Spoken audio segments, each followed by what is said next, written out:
అందరికీ నమస్తే అండి ఫ్రెండ్స్. ఇప్పుడు మన వీడియో ఏమంటే మామూలుగా మన వీడియోస్కి కామెంట్స్ వచ్చే సహజంగా వస్తూ ఉంటాయి. చాలా వరకు చాలామంది అసలు 99% కూడా ఇంకా ఎక్కువ కూడా మంచిగా కామెంట్లు వస్తాయి, చాలా బాగా వస్తాయి. కాకపోతే ఈరోజు ఒక కామెంట్ వచ్చింది. ఆ కామెంట్ ఏమి అనేది మనోళ్లే చదివి మనోళ్లే సమాధానం, ఆల్రెడీ నేను చదివినాను, ఫోటో తీసి పెట్టాను. మనోళ్లే చదివి మనవాళ్లే దానికి రిప్లై అనేది మీకు సమాధానం మీకు ఇస్తారు. యక్ష నిరుద్ధ్ భోజనాలు అందరికీ ఒకేలాగా ఉంటాయా లేదా కొంచెం ఆర్థికంగా ఉన్న వాళ్ళకి భిన్నంగా ఉంటాయా? దీనికి సమాధానం మీరు చెప్పండి. మా అమ్మ నాన్నకు మాకు సమానంగా ఉంటాయి భోజనాలు.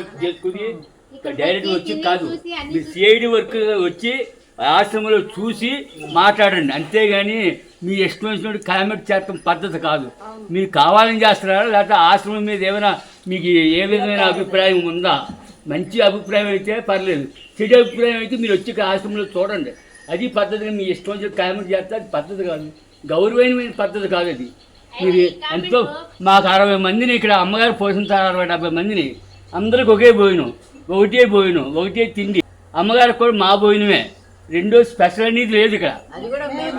ఉన్నవాడు గోలాగా లేనివాడు గోలాగా ఏమి లేదు. మేము భోజనం చేసిన తర్వాత అమ్మగారు బాగా తిన్నామా లేదా, ఎవరన్నా లోపల ఉండిపోయారా రాలేదా అని 1-2 సార్లు ఆమె క్యూర్ చేసుకున్న తర్వాతనే భోజనం చేస్తారు వాళ్ళు. మీరు మీకు అంత అనుమానంగా ఉంటే మీరు ఒకసారి వచ్చి చూసి ఇక్కడ పరిస్థితి ఏందో మీరు అవగాహన చేసుకొని మీరు మాట్లాడాలి. మీరు ఎంతో తెలివికల్ల వాళ్ళు అయి ఉండొచ్చు, కానీ ఇది పద్ధతి కాదండి. దయచేసి ఇలాంటి కామెంట్లు పెట్టొద్దండి. అమ్మ వాళ్ళ ఇంటికి చుట్టాలు వచ్చినా కూడా ఇదే భోజనం, ఏం డౌటే లేదు. మీకు కావాలంటే వచ్చి ఎప్పుడైనా రావచ్చు, ఎప్పుడైనా చూడొచ్చు. ఇక్కడ మేము అందరం అంతమంది కూర్చోంటాం కదా, ఒక కుటుంబం లాగానే ఉంటాము. మీరు ఆ విధంగా ఒకరికి ఒక భోజనం ఒకరికి ఒక భోజనం ఎలా అడుగుతారు? మీరు ఎప్పుడైనా ఎవరికైనా భోజనాలు పెట్టింటే కదా, పెట్టినారో లేదా తెలియదు.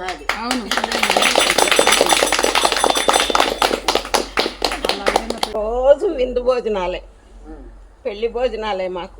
నమస్కారం. అందరి మాట ఒకే మాట. కామెంట్ పెట్టిన వ్యక్తికి మేము చేతులు జోడించి అందరి తరఫున మాది వసుదైక కుటుంబము. అంటే ఇంటి అల్లుడులు వస్తే స్పెషల్ గా వంటలు చేస్తారు, అలాంటిది నా ఇంట్లో అల్లుడులు వస్తే కూడా అదే భోజనమే తింటారు. అంటే అంత బాగుంటాయి ఆ భోజనాలు. ఏమన్నా ఆర్థికంగా బాగుండే వాళ్ళకి ఏమన్నా స్పెషల్ ఏం లేదు కదా. భోజనం టైంకి అతిథులు వస్తే మన అదే భోజనం అమ్మా, మన వాళ్ళకి వేరే పెట్టి మన పక్కన కేటాయించకూడదు. అసలు ఇంకోటి చెప్పేది మర్చిపోతే, ఫస్ట్ మామూలు ఆశ్రమంలో ఉండే వాళ్ళకి భోజనాలు వడ్డించిన తర్వాతే పాపం వాళ్ళకి వడ్డిస్తా ఉన్నాం. ఏమో మన కండిషన్ అంతే కదా. ఫస్ట్ దిన పరిస్థితిలో ఉండే వాళ్ళకి భోజనాలు వడ్డించి వాళ్ళ ప్లేట్లోనే ఫస్ట్ స్టార్ట్ చేసి దాని తర్వాతే ఆర్థికంగా బాగుండే వాళ్ళ ప్లేట్లో వడ్డిస్తాం మేము. ఎందుకంటే ఇదే ధర్మం అని నాకు తెలుసు కాబట్టి.